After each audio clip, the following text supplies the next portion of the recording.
Sébastien, notre journaliste furtif, a rendez-vous au salon Paris Manga avec une légende du cinéma d'action japonais. À 77 ans, les pirouettes de l'acteur Sonny Chiba lui valent le surnom de Bruce Lee nippon. Facile à dire maintenant que le dragon de Hong Kong ne peut plus se défendre. Sérieux Sonny, si t'avais combattu Bruce, qui aurait gagné? Personne pouvait battre Bruce Lee.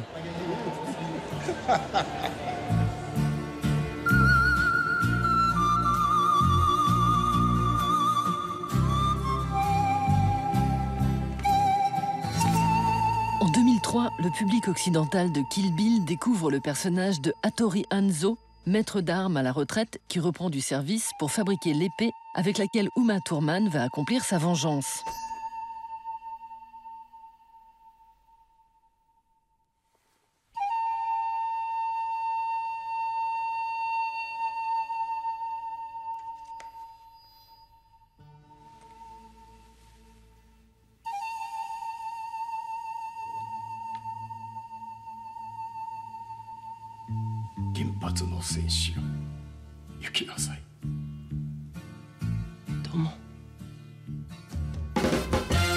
En Asie, tout le monde a reconnu l'acteur qui joue le rôle d'Hattori. C'est Sonny Chiba, le héros de la série des Street Fighter, qui fut classé X aux USA en 1974 pour son extrême violence. En l'embauchant dans Kill Bill, Tarantino rend hommage à son idole. Au Japon, j'ai tout construit en ce qui concerne les scènes d'action et de combat. C'est dommage qu'aujourd'hui, on n'essaie pas d'aller plus loin. En Chine, ils utilisent des câbles pour accentuer les mouvements. Mais chez nous, personne n'innove, que ce soit du côté des acteurs ou de la chorégraphie des scènes d'action. Né à Fukuoka, au sud du Japon, en 1939, Sadao Maeda, alias Sonny Chiba, fut d'abord sportif de haut niveau avant que le destin ne le pousse vers une autre carrière. Repéré dans un casting à 21 ans, il devient acteur pour des séries télévisées, puis pour le cinéma japonais. Bientôt sacré jeune premier, Sonny fait ses armes sur la série du policier vagabond en 61. Lors du tournage, il joue sous les ordres de Kinji Fukasaku, futur réalisateur de Battle Royale.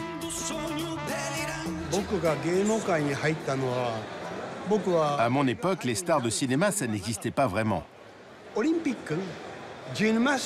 J'étais gymnaste, sportif olympique. Mais j'ai dû abandonner ma carrière à cause d'une blessure. À la base, je ne voulais pas du tout être acteur. Mais comme j'avais une expérience d'athlète, j'ai pu répondre à toutes les demandes des réalisateurs pour les scènes de combat. On considérait que je savais tout faire. C'est comme ça que je suis devenu une star du cinéma d'action.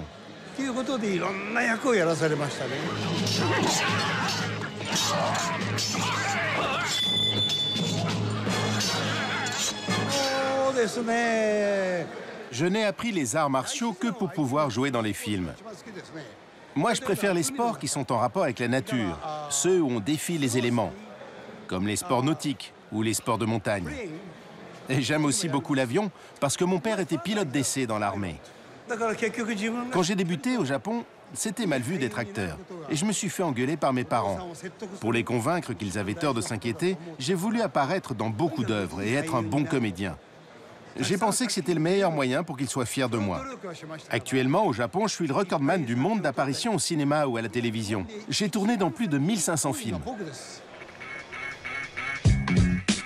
En parallèle de sa carrière d'acteur, Sonny Chiba est célèbre pour avoir créé le JAC, le Japan Action Club, en 1970. Durant les 2 décennies suivantes, les élèves de cette école, cascadeurs et virtuoses des arts martiaux, vont déferler sur le cinéma d'action japonais. Quand un réalisateur demande à un acteur de jouer la comédie, il n'y a pas de problème. Mais pour exécuter des combats chorégraphiés, il n'y a plus personne. Comme j'étais souvent seul à jouer dans des scènes de combat, j'ai eu besoin d'acteurs pour me suivre. Alors j'ai fondé la JAC.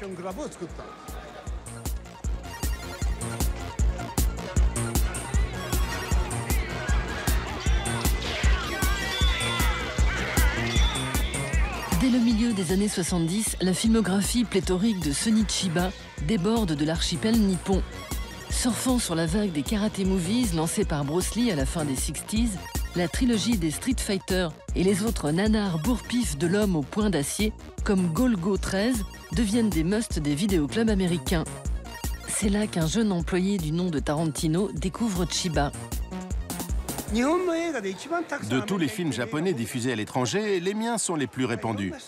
Du coup, beaucoup de jeunes Américains connaissent par cœur les scènes d'action que j'ai faites ou les films dans lesquels j'apparais. À vrai dire, je suis très content de ça. 3 ans après Kill Bill, en 2006, Sonny Chiba est à l'affiche du film hollywoodien Fast and Furious Tokyo Drift. Mais pour les puristes, rien ne vaut les plus obscures productions nippones. Après presque 60 ans de carrière, Sonny est toujours sur le coup.